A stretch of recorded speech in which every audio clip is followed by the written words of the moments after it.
Ok? Bom, na noite de hoje, boa noite. Na noite de hoje, nós vamos estudar um tema. Esse tema, a fé move, ele é parte do tema que vai ser discutido durante os 4 dias da próxima Comerge, que é o encontro, né? A Comerge é uma culminância, né, de mocidades espíritas do Rio de Janeiro. E aí, ao longo desse ano de 2025, a gente se debruça, né, a escolha de um tema, e aí cria-se uma série de literaturas, né, literaturas espíritas, para compor a bibliografia do tema. E aí a gente divide esses 4 dias em eixos temáticos para a gente trabalhar com a juventude. E aí eu condensei, peguei uma pequena lasquinha do primeiro eixo, nós vamos trabalhar lá no sábado e no domingo com a juventude, que é a fé move. Você pode passar, por favor. Olha, esse é o tema da próxima Comerge. A fé move, a ação cristã abraça e transforma. Então, ao longo da Comerge, a gente vai trabalhar esses 2 eixos, né? A gente dividiu ali em dois. A fé move e o outro é abraçar e transformar. Então, essa primeira parte, ela vai nos trazer a necessidade do acreditar. E a necessidade também que a gente sempre se pergunte o porquê da gente estar acreditando. Principalmente nós espíritas, né? Ao longo da noite de hoje, a gente vai recapitular essa diretriz mesmo da nossa doutrina, de que a nossa fé ela tem que ser raciocinada. E aí é de se perguntar o porquê que eu acredito. A gente às vezes a gente acredita primeiro pelo sentimento, depois a gente acredita pela devolutiva da nossa crença, né? Porque realmente as coisas vão acontecendo de acordo com o que a gente esperava que acontecesse. Só que nem todas as pessoas estão no mesmo ponto. E aí, como leitura, né, eu trouxe para a noite de hoje o capítulo 19 do Evangelho segundo o Espiritismo, A Fé Transporta Montanhas. E nós vamos falar sobre o poder da fé e sobre a fé religiosa, citando a condição da fé inabalável. Pode passar.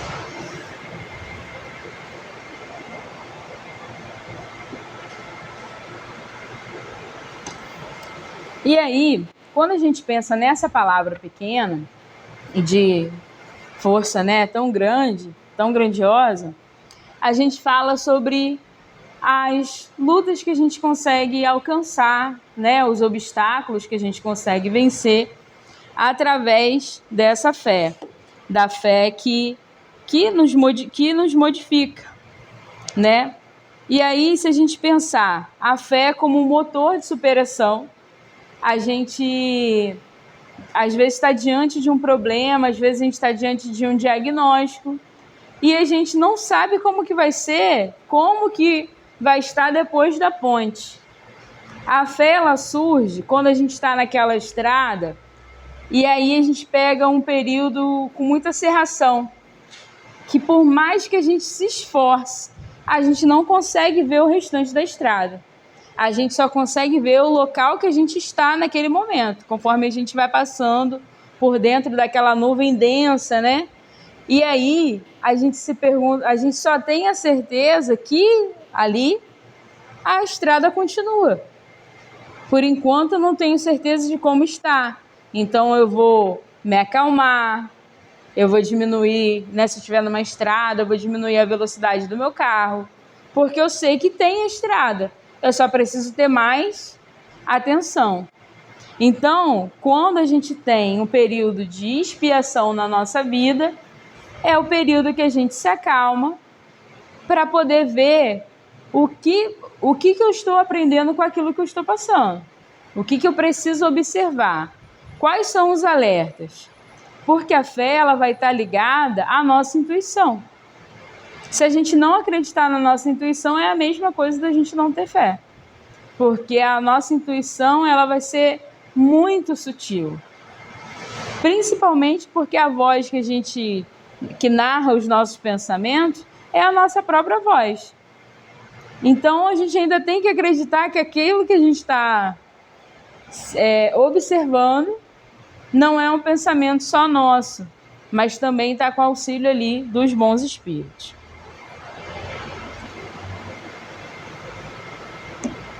A fé também como suporte para enfrentar as adversidades, né? A perseverança, a energia e recurso provenientes da fé permitem vencer tanto pelos problemas banais quanto os contextos complexos e desafios da vida. Então, quando a gente, da mesma forma que a fé ela vai ser simples, como colocar um despertador acreditando que amanhã tem um dia e que eu preciso acordar em um determinado horário, da mesma forma que eu vou vencer aquele outro problema, da mesma forma que eu vou ter a cura a qual eu estou me predispondo a buscar, né? E então a fé ela vai ser uma só. Ela não precisa ser maior ou menor. Por mais que no Evangelho a gente tenha muita unidade, né? Quando a gente fala de fé. Quando a gente fala que basta que a gente tenha a fé do tamanho de um grão de mostarda. E nem o grão de mostarda a gente alcançou ainda, né? Porque a gente não move as coisas de lá para cá. Mas, de forma subjetiva, a gente consegue fazer. Né? Quando a gente tem uma palavra mais positiva, quando a gente lembra, né? Como a música que a gente cantou na hora da ambientação, o Evangelho de Luz. Nós temos um recurso. Eu não sei o que fazer, né? Foi a pergunta que o Divaldo fez para a Joana, né? Como nosso amigo falou, estuda o Livro dos Espíritos, abre o Evangelho. Às vezes, a palavra que vai vir do Evangelho, você não vai entender muito bem. Mas em algum momento, ela vai fazer sentido para você. Pode passar, por favor. Então, a fé, ela vai trazer a importância da confiança. Esse tema, esse eixo, o objetivo dele central é compreender o quanto que é importante você saber o que você crê e o porquê você acredita.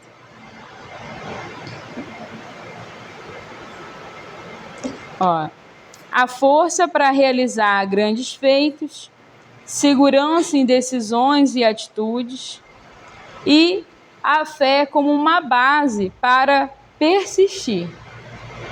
Nós estamos vivendo a sociedade aparenta estar entrando em colapso, né? A cada dia que a gente acorda tem uma coisa nova acontecendo. E aí as coisas parecem muito graves e daqui a pouco elas vão se resolvendo e vão tomando outros formatos. E a sociedade vai avançando, a gente vence alguns desafios e vem outros desafios para a gente vencer. E em todos esses, a gente aprendeu alguma coisa. A gente se utilizou mais. A tecnologia era algo que a gente deixava um pouco de lado, mas aí veio a pandemia e a gente teve que abraçar a tecnologia, que já existia ali. Foi muito aprimorada, né? Os canais de comunicação, principalmente, de divulgação de conteúdo, de divulgação da palavra, de divulgação espírita. Então a gente alcançou outras coisas em meio a todo aquele sofrimento, mas por que a gente continuou se renovando? Pela certeza de que a pandemia ia ter um fim. Boa parte de nós já sabia que quando teve o primeiro lockdown da pandemia, não ia durar só aqueles 40 dias. Muitos de nós já tinham consciência disso, pelo próprio padrão que a gente tem diante dos nossos olhos no nosso país, pela dificuldade que seria combater pelo nosso território tão grande, pelas injustiças sociais que a gente sofre, né, pela permanência de algumas pessoas tendo que trabalhar para suprir o mínimo das coisas em funcionamento. Então, olha quanto a gente exercitou a nossa fé naquele período. O quanto que a gente sabia que a gente está aqui hoje, sentados uns ao lado, bem coladinho com os outros, sem usar a máscara, né? Vendo o sorriso, vendo o rostinho de todo mundo. Mas nós tínhamos certeza disso. A maioria de nós. E quem não tinha certeza só não estava preparado para estar. É isso que o Evangelho vai nos dizer mais à frente. Cada um tem o seu tempo para conseguir ter essa fé inabalável. Tudo é uma construção. Pode passar, por favor. Então, a gente vê essa passagem, né, que está lá no Evangelho de Mateus, em que, né, aconteceu assim. Quando ele veio ao encontro do povo, né, ele, Jesus, um homem se aproximou e, se lançando-se de joelho aos seus pés, disse: Senhor, tende piedade do meu filho. Ele é lunático e sofre muito, pois cai muitas vezes no fogo e muitas vezes na água. Apresentei-o para os teus discípulos, mas eles não puderam curar. E Jesus respondeu dizendo: Ó raça incrédula e depravada, até quando eu estarei convosco? Até quando vos sofrereis? Trazei-me aqui esse menino. E tendo Jesus ameaçado o demônio, este saiu do menino, que no mesmo instante ficou são. Os discípulos vieram então a ter com Jesus em particular e lhe perguntaram: Por que não podemos nós outros expulsar esse demônio? E respondeu-lhe Jesus: Por causa da vossa incredulidade. Pois em verdade eu vos digo, se tivesse a fé do tamanho de um grão de mostarda, direis a esta montanha: transporta-te daí para ali, e ela se transportaria. E nada vos seria impossível. Está lá em Mateus, capítulo 17, versículos de 14 a 20. Então, nessa passagem, como em muitas outras, a gente vê os apóstolos parecidos com a gente, temerosos de fazer aquilo que Jesus estava ensinando. Porque a todo momento Jesus foi evangelho. Não só daquela multidão, mas também e principalmente dos apóstolos. E que ele os achava tão capacitados que os escolheu como apóstolos, que tinha mesmo aquela missão. E às vezes a oportunidade do trabalho está diante de nós. Nós somos convidados. Só que a nossa falta de crença em nós mesmos, às vezes a gente recusa aquele convite. É claro que o bem, ele vai timidamente voltando e aparecendo novamente aquela oportunidade, né? O bem age sem cessar, mas é sempre de forma contida, porque só o que nos invade sem a nossa permissão é o mal. São os maus sentimentos, os maus pensamentos, porque ele chega, se acomoda, e se não for a nossa atitude em mudar a nossa vibração, a gente não consegue se afastar o mal que existe na gente mesmo. Que dirá conseguir afastar o mal que está no outro? Então, nós estamos a caminho. E quando Jesus diz isso para os apóstolos, ele diz assim: olha, não é que ele ia nos abandonar, mas é que a figura dele encarnada, naquele momento, tinha o seu período de passagem. Precisava ser dessa forma. Ele está junto conosco. E ele ainda continua nos perguntando: vocês são capazes de fazer aquilo que eu faço e muito mais. Jesus, ele é um espírito de muita grandeza, isso a gente sabe.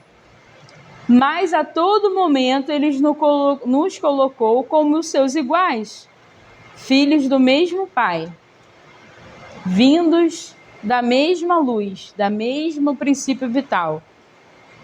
Estou junto de vocês, né? Então, a todo momento a gente vai lendo o Evangelho e ele, além de nos capacitar, ele nos coloca como co-criadores do universo. Porque todos nós somos co-criadores do universo. Todos nós temos energia criativa. Então, quando a gente deixa de acreditar que é possível dias melhores, que é possível dias com menos injustiça social, com menos crueldade, a gente sempre vai caminhar nessa direção. A gente não vai acreditar que o mundo de regeneração é uma utopia que nenhum de nós vai alcançar. E é muito diferente disso. O mundo de regeneração está mais perto, né? Esse estágio de evolução da Terra está mais perto do que a gente imagina. E alguns de nós, sim, estaremos aqui. Ou voltaremos para cá. Reencarnaremos no mundo de regeneração, porque estamos nos regenerando a tempo. E se regenerar não é algo muito superior ao que a gente já está acostumado a fazer. Mas se a gente consegue hoje, eu não consigo ainda defender aquilo que eu não acreditava, mas eu não julgo mais. Eu consigo conviver com a diferença do outro.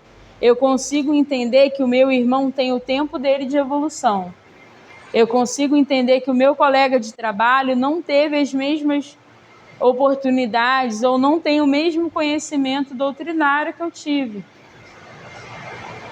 Ou mesmo que eu esteja há muito tempo na casa espírita, não quer dizer que eu tenha o mesmo conhecimento de alguém que acabou de chegar. Porque se a gente colocar pela humildade de estarmos sempre em ação, estarmos sempre em estudo, se bastasse ler uma vez o Evangelho, já teríamos outras revelações. Mas o Espiritismo foi a terceira revelação e a gente ainda está engatinhando. Ainda tem muita coisa para a gente aprender. Pode passar, por favor.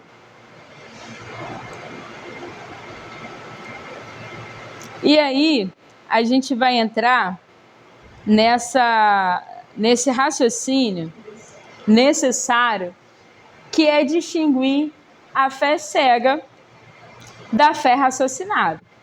Né? Ali eu fiz um resumo da leitura que está aqui, tá, gente? Nos itens 2 e 3 do Poder da Fé, tá? No capítulo 19. A fé cega, ela ignora a verificação e se baseia apenas na aceitação de dogmas e crenças sem questionamento, o que pode conduzir ao fanatismo e ao confronto com as evidências da razão. E aí, a gente aqui pensaria facilmente em exemplos fora do Espiritismo. Mas essa noite eu vou convidar vocês a gente raciocinar coisas dentro da nossa própria doutrina. Porque dá para ser espírita e dá para ser fanático. O espírita fanático. O espírita fanático, ele se pega falando para um irmão que acabou de perder um ente querido que, mas a vida continua, você não precisa sofrer. Olha, isso dói, não dói? Pensar, receber uma frase assim, o sofrimento faz parte da nossa evolução espiritual. Eu falo que eu faço uma coletânea de frases espíritas que a gente devia deixar de dizer. Não espíritas, né? 2 espíritas. São frases nossas, a partir da nossa interpretação rasa da leitura mesmo, né, espírita. Então, quando a gente não pensa, a gente fala assim, olha, eu não estou no movimento espírita. Eu vou vir só às palestras, vou tomar o passe, vou tomar água frutificada e eu vou para minha casa. Eu não preciso ver se o que a Marcinha falou está mesmo lá no capítulo 19 do livro do Evangelho. Eu não preciso. Eu confio, ela está lhe dizendo, ela está capacitada para isso. Eu vou para minha casa, eu absorvo só naquele momento ali, mas não tem problema que no próximo sábado eu estou de novo lá, sentadinho, esperando o próximo estudo. Não é isso que o Evangelho quer da gente. A fé só vai nos mover se a gente se colocar em ação. Se a gente passar a nossa encarnação inteira vindo para a casa espírita, participar das atividades da casa espírita, voltando para a nossa casa, da nossa casa a gente volta para a casa espírita. A gente não tem ciclo social, a gente não tem uma família, ou tem, mas fica em apatia, né? Em constante apatia. Eu estou sempre lá, mas eu não me envolvo com nada. Eu não sou problema para ninguém e não quero o problema de ninguém, não quero conversar sobre isso. Eu faço meu culto do Evangelho no lar, eu sou um espírito exemplar, só que eu não me coloco em desafios. E aí eu desencarno e eu não me dou conta nem que eu desencarnei. Porque eu não me coloquei, eu estou tanto nessa rotina que eu fiquei ali, refém do básico. Eu acreditei, tá bom, ali, vou seguir, vou fazer o básico kit básico de sobrevivência, passe, água frutificada, Evangelho no lar. Mas eu não vou vir no almoço interagir com outras pessoas, que nem sempre são da casa, mas são também da comunidade. Eu não vou ouvir uma pergunta desafiadora de alguma criança na evangelização, né, que tem muitas. Gostaria que todos experimentassem, né, a arte que é evangelizar, né, crianças e adolescentes. Então a gente, às vezes, pode se pegar sendo um espírita com um fanatismo religioso. Porque o fanatismo é uma doença psíquica e psicológica. A gente acredita... E aí o que acontece? Eu não converso mais com meu irmão porque ele não é espírita. E um dia ele vai saber que existe vida após a morte e ele vai saber qual é a verdade. Parece similar essa frase? A gente ouve também de outros irmãos, mas a gente não está aqui para... A gente está aqui para pensar como não ser dentro da nossa religião, né? Porque pode acontecer. E com certeza aí na memória de vocês a gente já passou por alguma coisa, né? Por alguma coisa parecida. Olha, quando excessiva, promove padrões inflexíveis de pensamento que podem bloquear o progresso e causar divisões e intolerâncias entre diferentes perspectivas religiosas. É o que eu acabei de falar.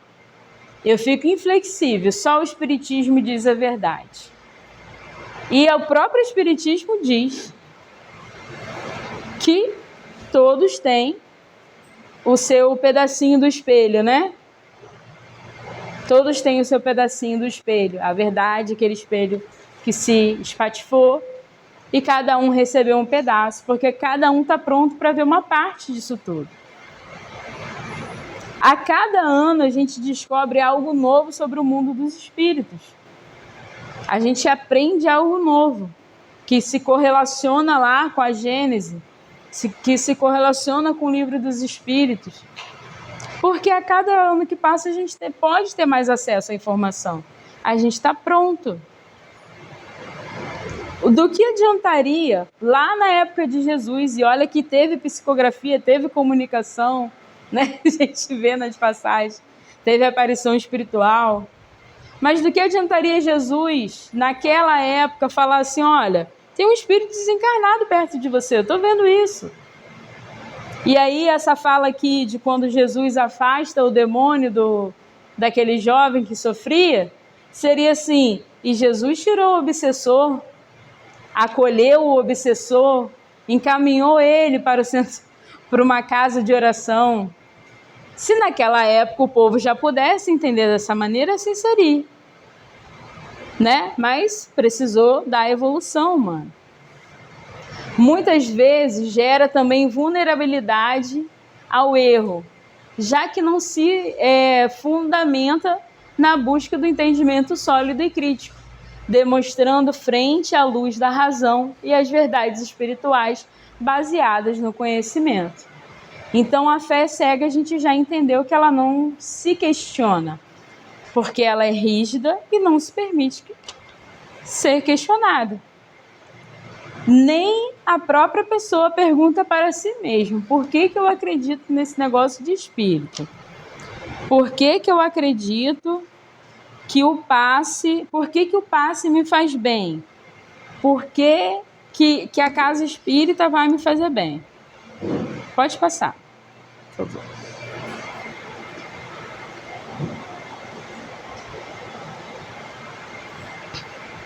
Já, né, e agora comparando a fé com a fé raciocinada, ela vai se basear em fatos e lógica, oferecendo clareza sobre os objetivos e meios para alcançá-los, promovendo uma compreensão sólida e integrada entre a crença e a inteligência.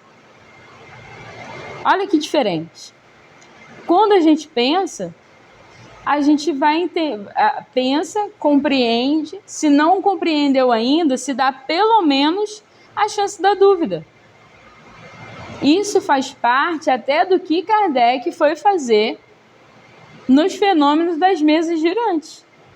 Porque ele, como cientista, ele foi lá para mostrar o porquê que aquilo não era verdade. Por que aquilo era um truque. E quando ele percebeu que não era um truque, ele se dedicou a comprovar de forma científica a existência dos espíritos. Porque quando a gente vê como foi codificada a nossa doutrina, ele é um trabalho científico, de muita pesquisa, de muita dedicação, de perguntas bem elaboradas, né? E claro que a gente sabe que a encarnação de Kardec tinha essa missão, ele tinha essa missão. Além dele, tinha Leon Denis, que caso Kardec não cumprisse, seria ele o codificador da doutrina, porque ela precisava ser revelada, porque isso já estava dito nos tempos de Jesus, né? E aí a fé raciocinada, ela vai promover um diálogo contínuo com a razão, fortalecendo a autoconfiança e permitindo que o indivíduo execute grandes feitos, tanto no âmbito espiritual quanto no terreno prático. Então, isso daqui é quando Jesus falou para Pedro que ele conseguiria caminhar sobre as águas, porque ele tinha que confiar nele. Ele pede para Pedro confiar nele, em Jesus, mas ele estava dizendo para Pedro que ele não precisaria de Jesus para fazer isso. Bastava ele confiar em si mesmo, que ele também conseguiria. Então, para todos nós, a gente tem que ficar com esse pensamento.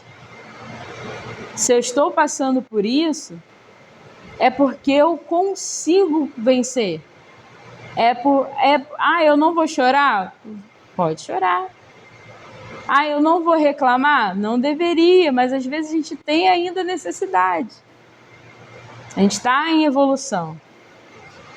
E às vezes a gente passa por alguns dias desafiadores.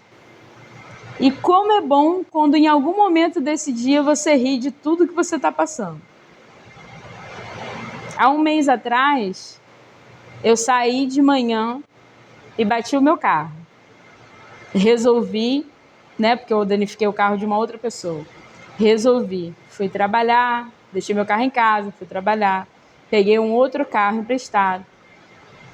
E aí, no meio do engarrafamento, esse carro, a bateria pifou. E eu estava sozinha dessa vez, não tinha ninguém que pudesse me ajudar a empurrar esse carro. E eu falei assim, nossa, hoje...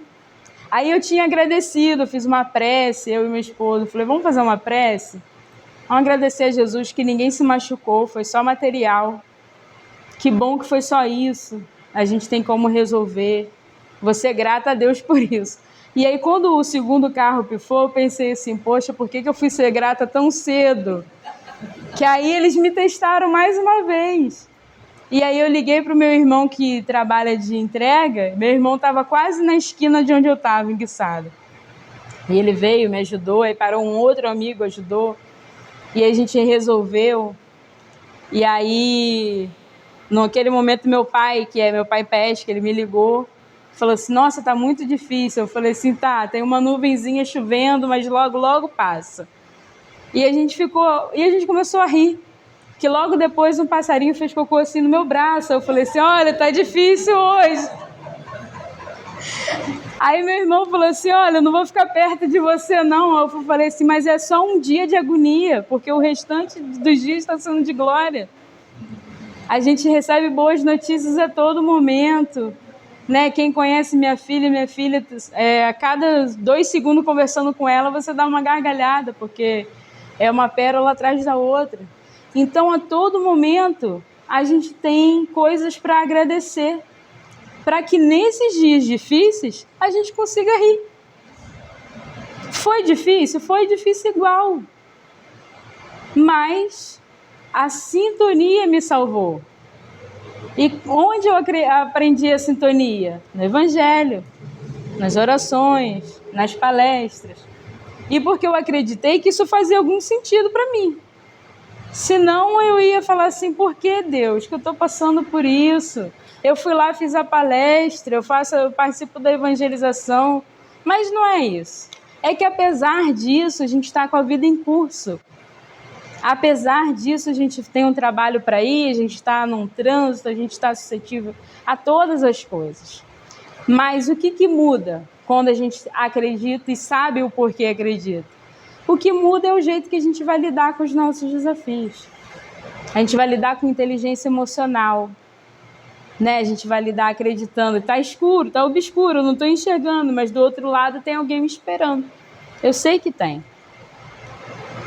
E aí, a fé, ela favorece a superação de barreiras como o preconceito, o fanatismo, o egoísmo, incentivando o progresso humano por meio de um entendimento iluminado das verdades espirituais. A fé, ela nos ajuda até a compreender que aquele determinado tema que está passando pela nossa vida, a gente ainda não tem condição de lidar com ele. Eu prefiro não discutir isso nesse momento. É diferente, eu não quero falar sobre isso. Mas nesse momento, eu não tenho condições de falar sobre. A gente pode conversar em outro momento? Eu não estou fugindo do meu problema. Eu não estou querendo criar uma resposta maravilhosa pelo questionamento que eu estou recebendo. Mas eu estou preservando a minha sintonia, os meus sentimentos. Eu estou me preservando para, de uma forma mais tranquila, com o sangue mais frio às vezes, com uma noite bem dormida, para eu conseguir resolver aquele desafio. Pode passar. E aí, a gente fala sobre essa educação da fé, né? Que ela vai trazer esse progresso espiritual de vidas anteriores, né? O contraste entre a compreensão, entre as compreensões espirituais e a base dos entendimentos. O Evangelho, ele vai nos dizer que quem já consegue ter a fé raciocinada. Alguns vão conseguir, de fato, ter a fé raciocinada. Mas outros vão ter a fé por ter. E outros ainda não conseguirão ter fé. Mas a fé é algo que não se ensina. Não se ensina sozinho. Ele se ensina com ações. Por exemplo, eu tenho filhos e eu digo para eles que é importante ter fé, mas eu não acredito em nada. Eu digo a ele que é importante comer bem para a sua saúde, mas eu não como bem. Eu digo que ele precisa ter amigos, ter um bom relacionamento com a família, mas eu não falo mais com meu avô, eu não falo mais com meu irmão, eu não falo mais com meu primo. Então, o exercício da fé, ele é diário, pequeno, mas ele tem que ser constante para a gente conseguir evoluir. Então, primeiro, eu vou dizer que eu acredito em Jesus, porque Jesus é algo bondoso, é algo que persistiu ao tempo, né? Os seus ensinamentos persistiram ao tempo. Então, eu vou acreditar em Jesus. Eu vou acreditar em Deus como Criador do universo, como meu Criador, como Pai. E eu vou acreditar nisso. E aos poucos eu vou entendendo o porquê que eu acredito. Eu vou tendo respostas para mim mesmo. E vai sendo saudável acreditar. Para a gente não se pegar na dúvida do que eu estou fazendo aqui. Porque sem a fé existe um vazio tremendo. Hoje a gente consegue ver. Hoje, cada um de nós aqui, que já acredita em algo, se pergunta assim, se hoje, amanhã eu amanheço sem acreditar em nada.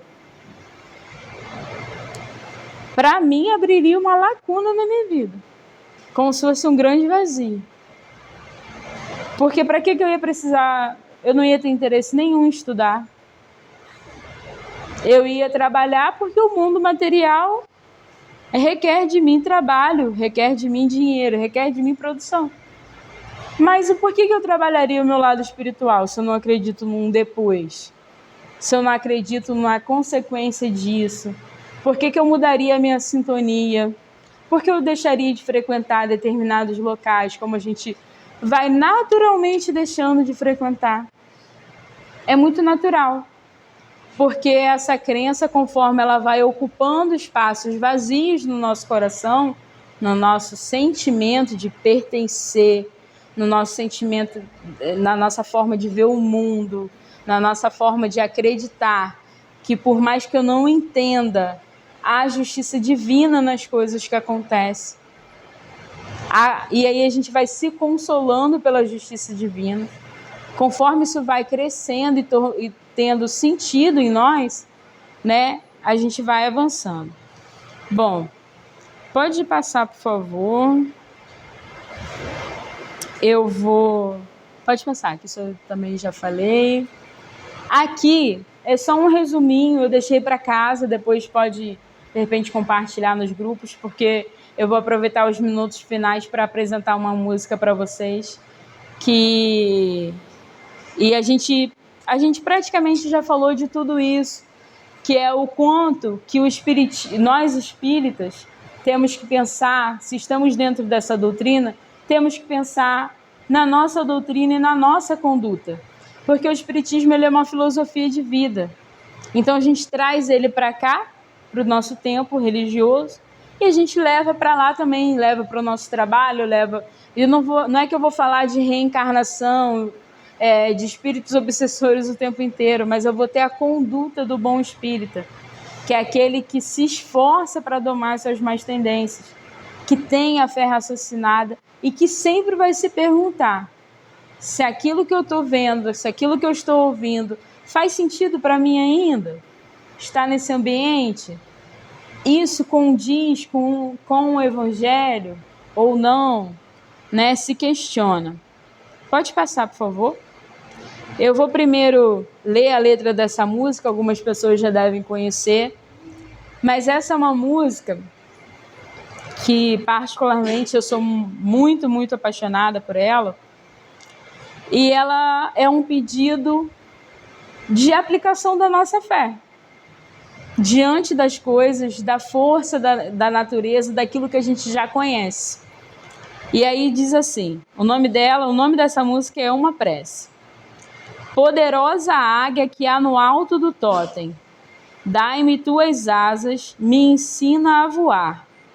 Cruzar os horizontes, vencer montes e mares, com a luz do saber e pela virtude de amar. Com tua força tamanha, ó urso, me ajude a derrubar as barreiras da vida que eu venha encontrar. E eu venho pedir, ó tió tartaruga, que o totem estás a sustentar. Dai-me a tua certeza de um dia poder chegar a ver-te nas asas da águia, na força do urso e em todas as coisas criadas por ti. Eleva a minha alma, me faz tão perfeito e me leva a saber que estás dentro de mim. Ó Pai nosso que estás no céu, santificado seja o teu nome em favor de todos nós. A versão que eu trouxe é de um coral. Você pode colocar para a gente, por favor? E aí é a mensagem que a gente encerra o nosso estudo de hoje.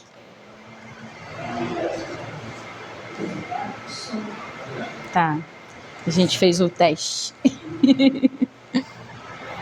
Eu só não vou cantar, gente, que quem canta bem é minha mãe, tá?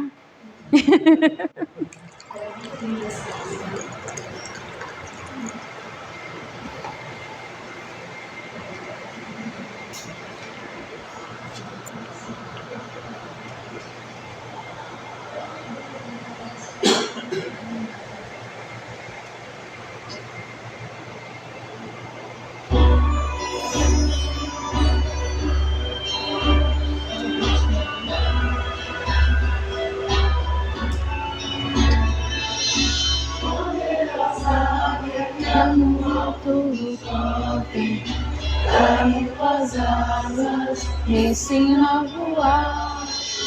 Cruzar os horizontes, vencer montes e mares.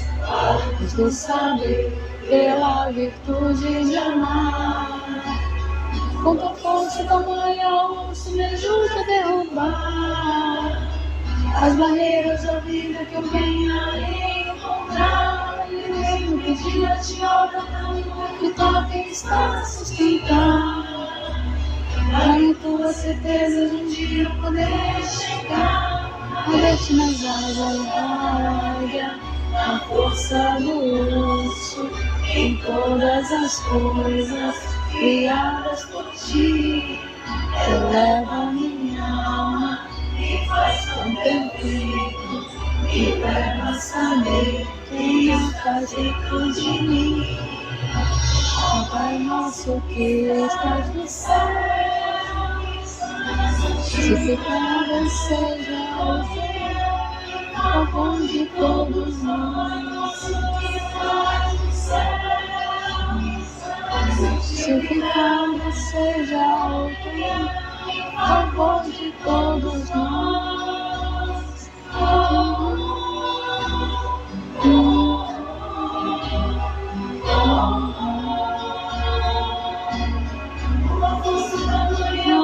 Me ajuda a derrubar as barreiras da vida que eu venha encontrar. E eu venho pedir a ti, ó que toque estás a sustentar. Dá-me tua certeza de um dia poder chegar a ver-te nas asas da águia, na força do urso, em todas as coisas criadas por ti. Eleva minha alma e faz tão perfeito, me leva a saber que estás dentro de mim. Ó Pai nosso que estás no céu, santificado seja o teu nome, favor de todos nós. Estás no céu, santificado seja aquele que favor de todos nós. Se pecado seja aquele que favor de todos nós. Se pecado seja que favor de todos nós.